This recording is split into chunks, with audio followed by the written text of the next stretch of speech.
시편 8편의 말씀을 통해서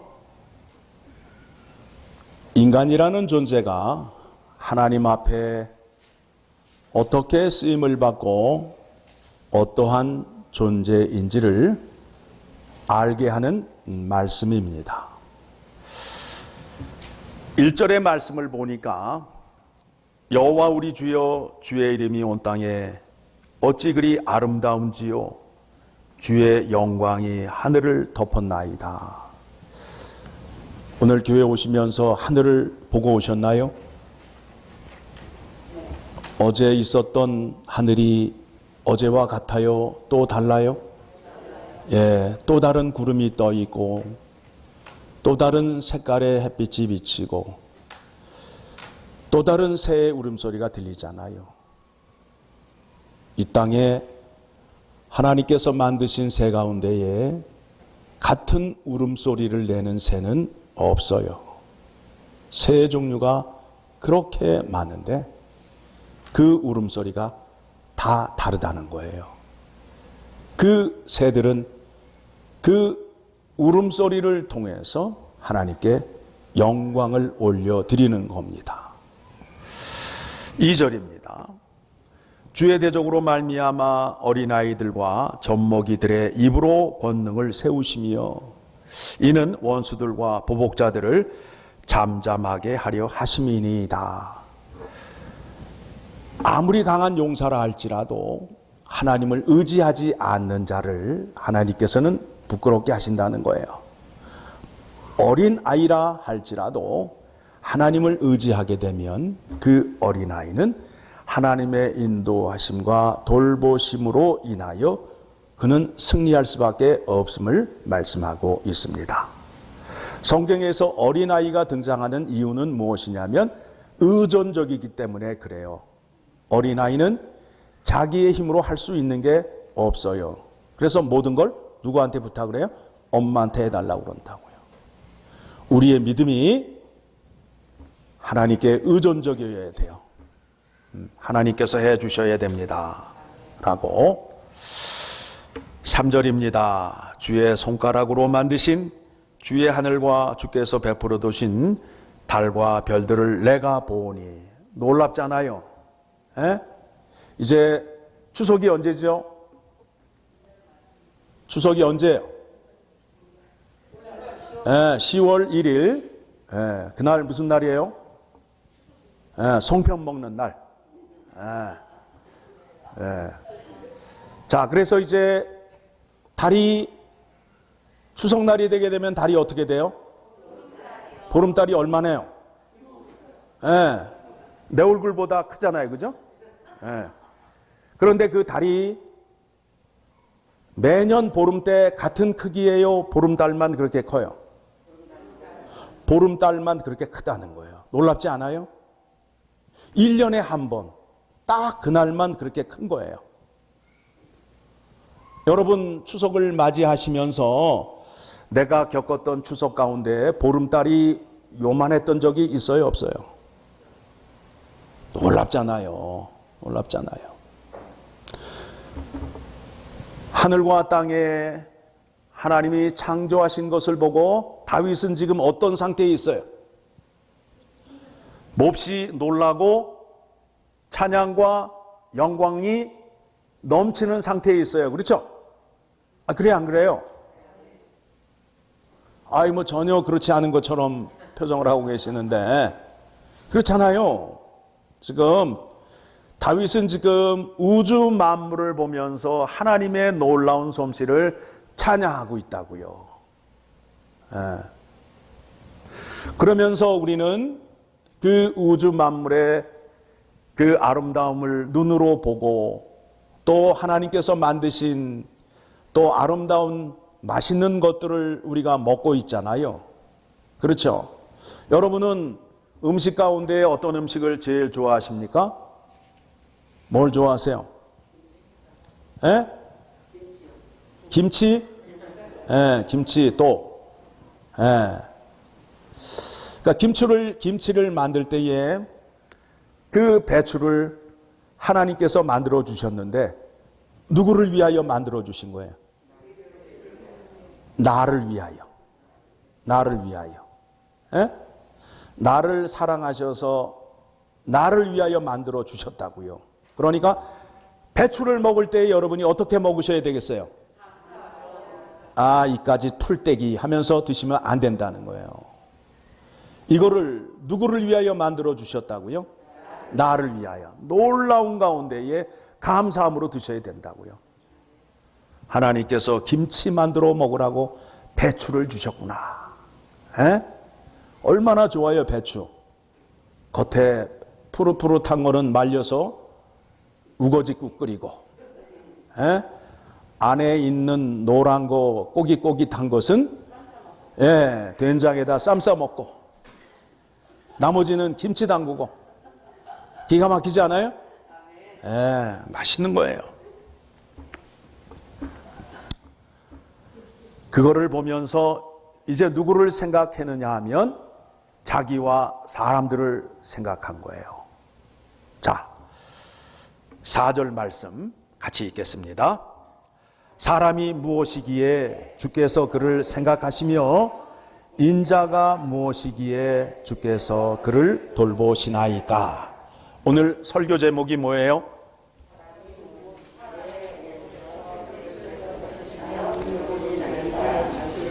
이렇게 길게 읽으세요. 사람이 무엇이기에 주께서 그를 생각하시며 돌보시나이까. 그렇죠? 자, 하나님은 창조주이시고 사람은 피조물이에요. 사람이라는 존재가 흙에서 왔다가 흙으로 돌아가는 존재예요. 말 그대로 우리가 생각할 때에는 하찮은 존재인데 이 존재에게 무엇을 맡겼어요? 하나님이 창조하신 모든 것을 맡기셨잖아요. 맡기셨잖아요. 생육하고 번성케 하는 일을 사람들에게 맡기셨어요. 그것에 다윗이 지금 놀라고 있는 거예요. 하나님께서 에덴 동산에서 아담과 하와를 창조하시고 하나님께서 손수 만드신 그 피조물들을 아담과 하와에게 맡겼어요. 생육하고 번성하고 땅을 정복하라 라는 명령을 하셨어요. 그뿐만 아니라 우리를 예수 그리스도의 이름으로 구원을 해 주시고 우리에게 어떤 일을 맡기셨느냐 하면 재창조 사역을 맡기셨어요. 하나님 아버지께서 타락한 죄인들을 구원하기 위하여 품 안에 계시던 독생자 예수 그리스도를 이 땅에 보내시고 죄인들의 죄값을 속량, 죄값을 대신 치루어 주시고 우리를 살려주셨어요. 그래서 그 구원을 받은 백성들은 하나님 앞에서 하나님의 말씀과 하나님의 뜻을 알고 살 수 있는 존재가 되었는데 택한 백성들을 통해서 무엇을 하려 하시느냐 하면 하늘에서 이루어진 것 같이 땅에서도 이루어지게끔 하는 일을 누구에게 맡겼다고요? 누구에게? 나에게 맡겼다고요. 나라는 존재에게 하나님이 하시려는 일을 맡겼단 말이에요. 그러니까 여러분 스스로 생각해도 나라는 존재가 어때요? 하찮아요? 대단해요? 대단하잖아요. 그래서 5절을 보게 되면 이렇게 다윗이 찬양을 하고 있습니다. 그를 하나님보다 조금 못하게 하시고 영화와 존귀로 관을 씌우셨나이다.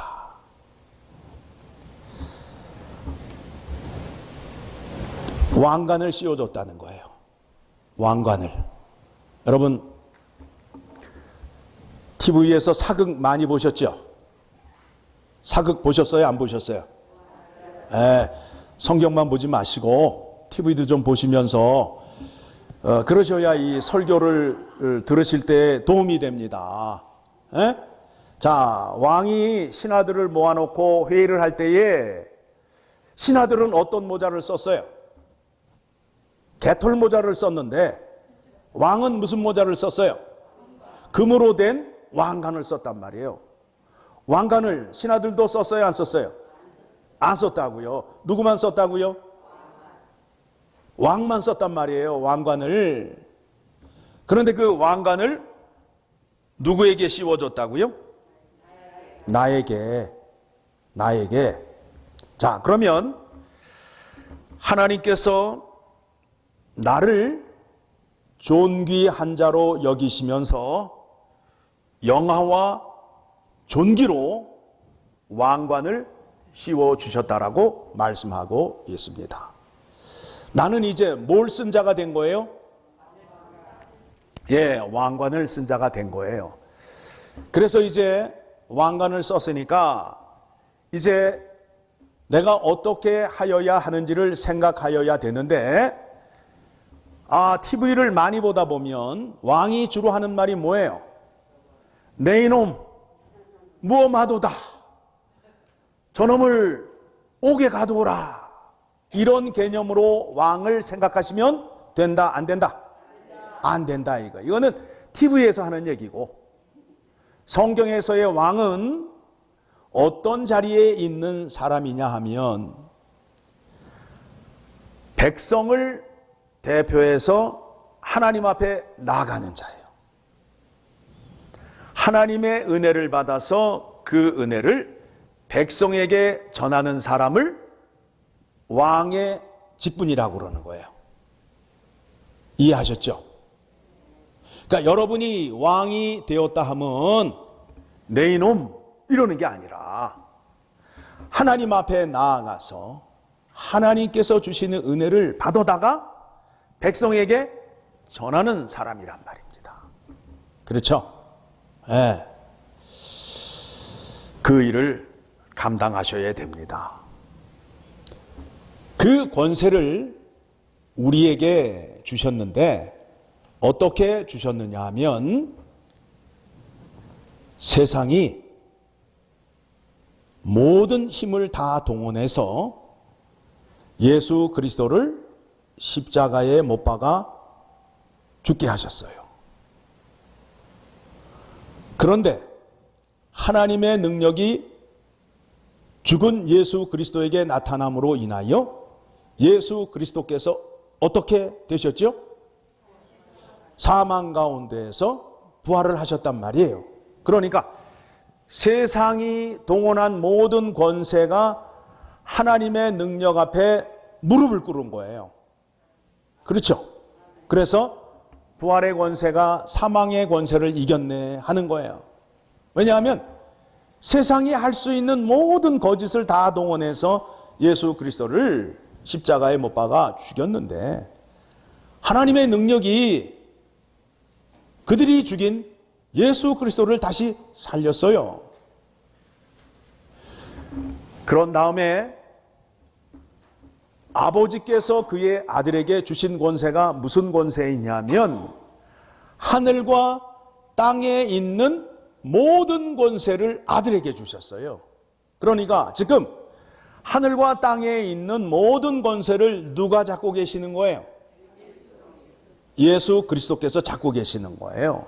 그래서 이분이 하늘로 승천을 하시면서 마태복음 28장 18절의 말씀을 보게 되면 예수께서 나와 말씀하여 이르시되 하늘과 땅의 모든 권세를 내게 주셨으니 이 권세를 너희에게 주노라. 엘파소 열린문 장로교회 교인들에게 주노라 라고 말하고 있어요. 그러면 이 권세는 누가 가질 수 있느냐 하면 부활의 은혜를 받은 사람이 이 권세를 받을 수 있는 거예요. 부활의 은혜를 받은 사람은 더 이상 죄와 상관이 있다 없다? 없다 이거예요. 죄의 자리에 있지 아니에요. 그렇죠? 의인이 되었고 하나님 앞에 섬으로 인하여 하나님의 말씀을 들을 수 있는 자가 된 거예요. 하나님의 말씀을 듣고 하나님의 뜻을 따를 수 있는 사람은 부활의 은혜를 받은 사람만이 할 수 있는 거예요.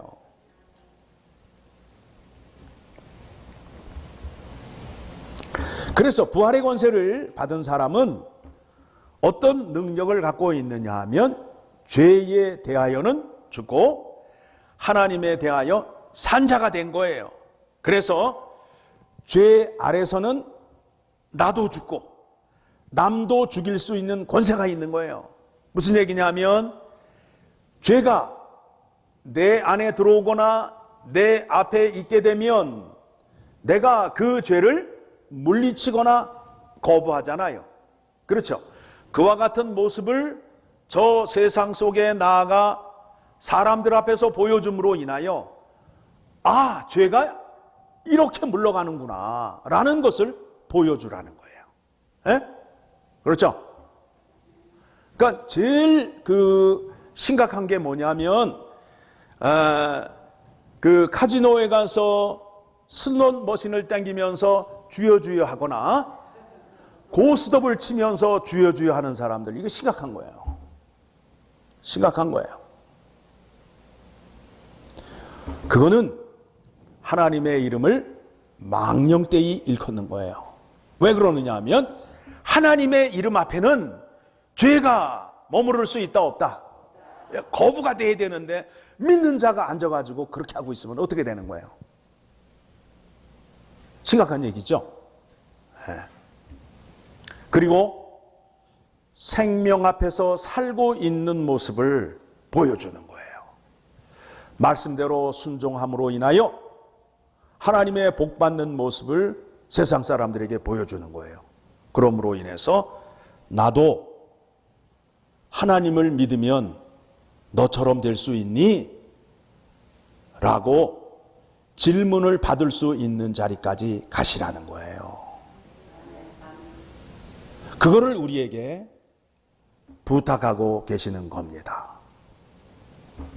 이 말씀을 받은 사도 베드로는 베드로전서 2장 9절에서 이렇게 여러분들에게 말씀을 소개하고 있습니다. 베드로전서 2장 9절입니다. 같이 읽습니다.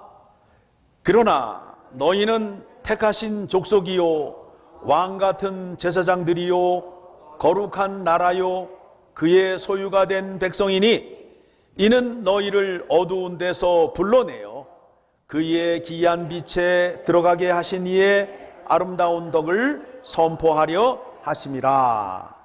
이제 여러분이 뭐가 됐다고요? 왕 같은 제사장이 되었다는 거예요. 왕의 직분도 받고 제사장의 직분도 받고 대단하지 않아요? 누가 이렇게 대단한 사람들이에요? 내가, 여러분이.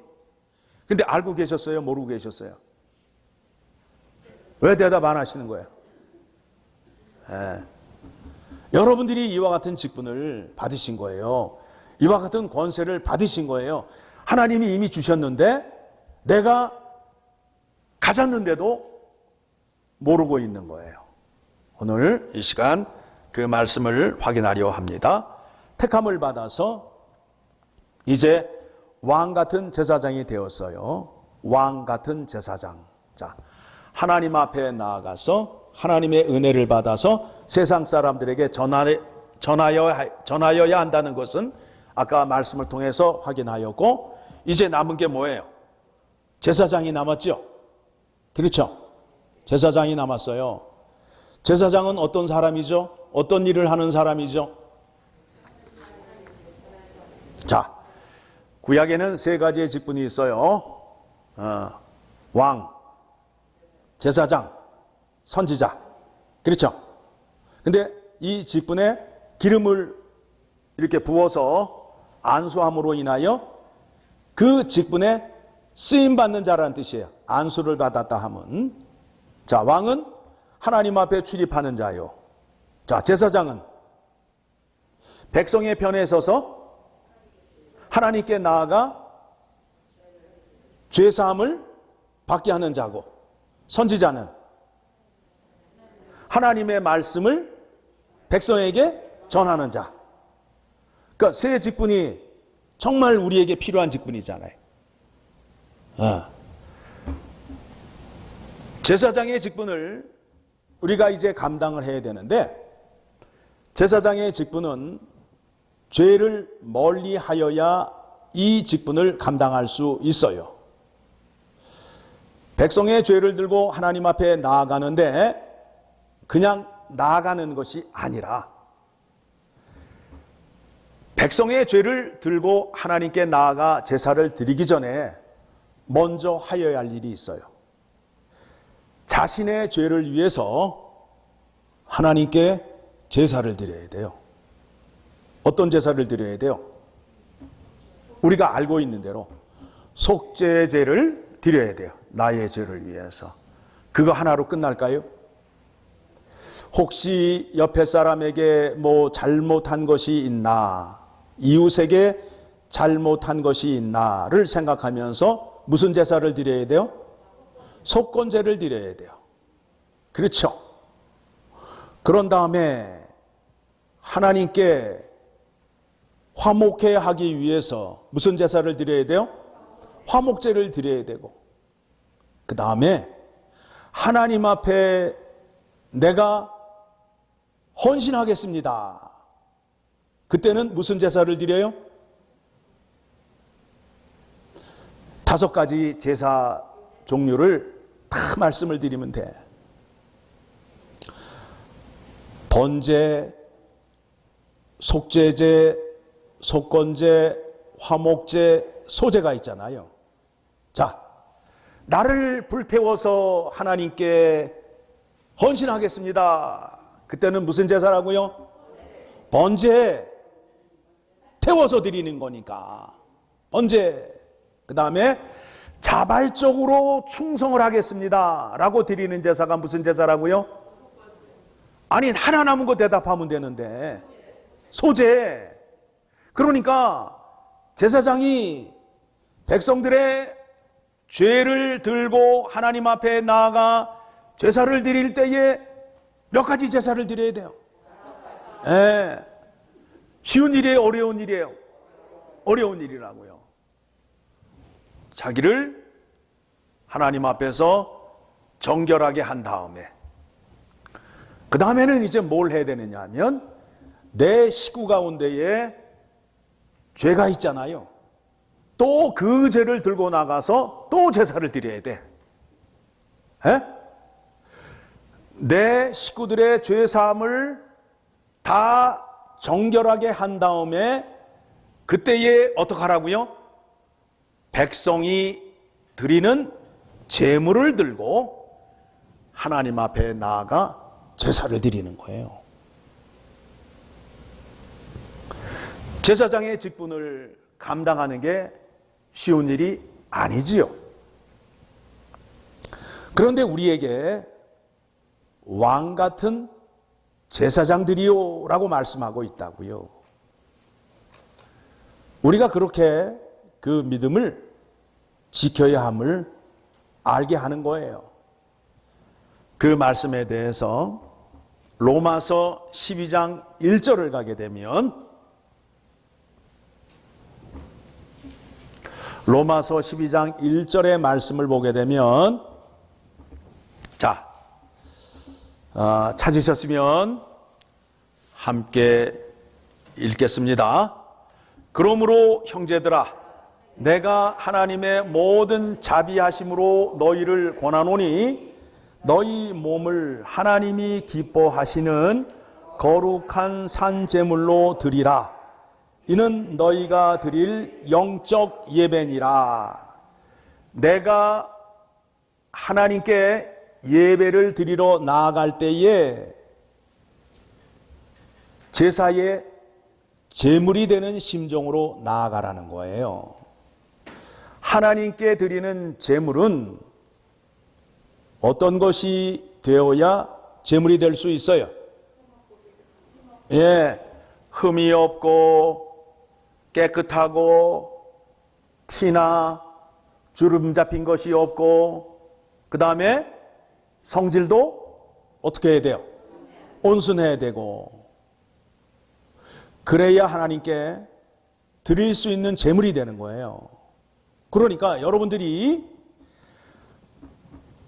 저 세상 속에서 하나님 앞에 살 때에 흠이 없는 제물이 되게끔 노력하셔야 돼요.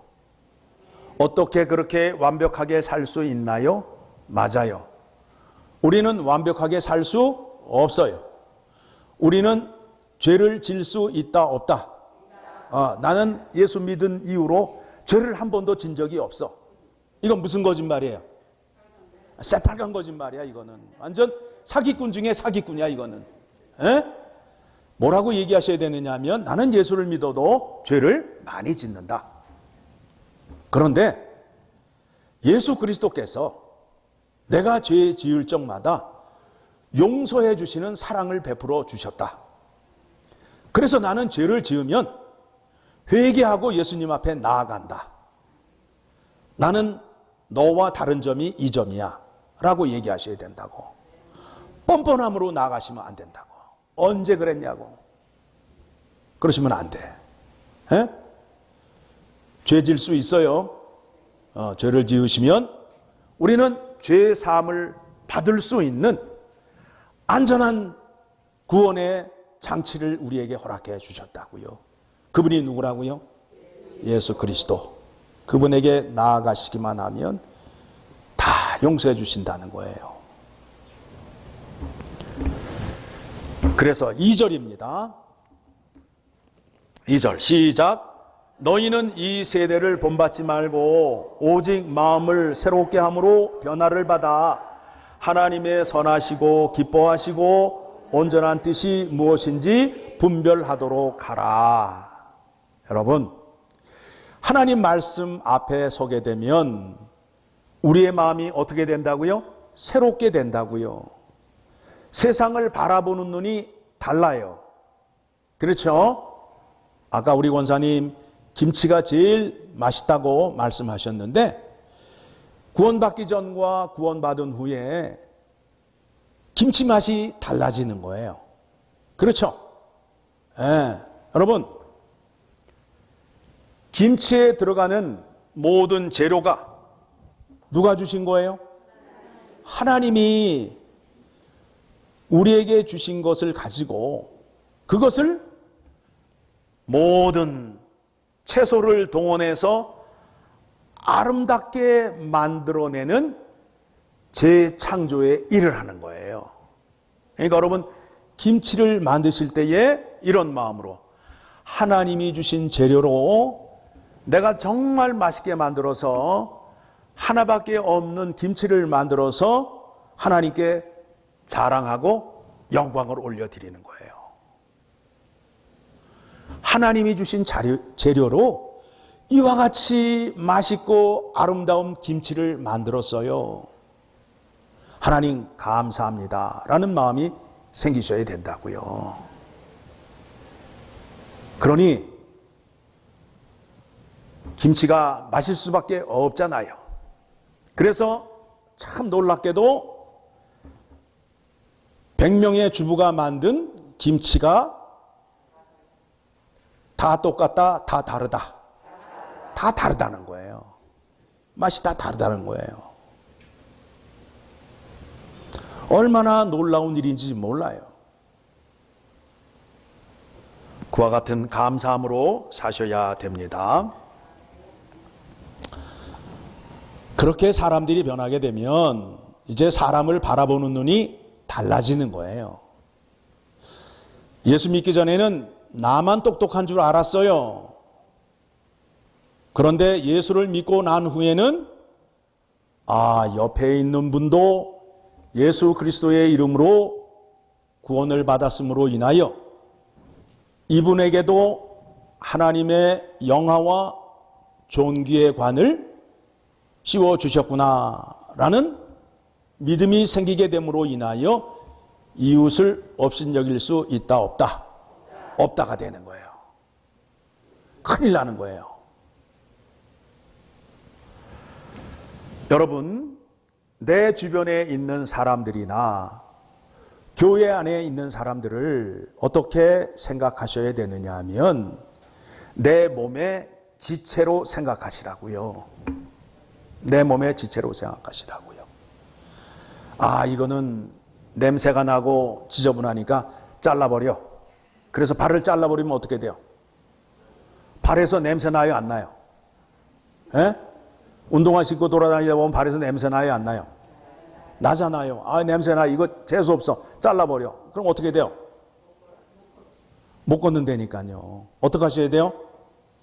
더 열심히 닦아주고 로션을 발라주셔야 된다고. 그 개념으로 교회 안에 계시는 분들을 돌보셔야 됩니다. 교회는 예수 그리스도께서 주인이 되시고 예수 그리스도가 머리가 되셔요. 이 손으로 사람을 죽이고 남의 것을 훔쳤어요. 손이 후끈후끈거려요. 얼굴이 후끈후끈거려요. 예. 내가 살인하고 도둑질하면 누가 창피해 하신다고요? 예수님이 창피해 하신다고. 우리가 당장 밖에 나가서 엉뚱한 짓을 하게 되면 아, 그 사람 어느 교회 사람이래 라는 소리 당장 나오잖아요. 에? 나의 행동으로 인해서 교회의 이름을 실추시키시고 예수 그리스도의 이름을 낮추는 일을 하게 됩니다.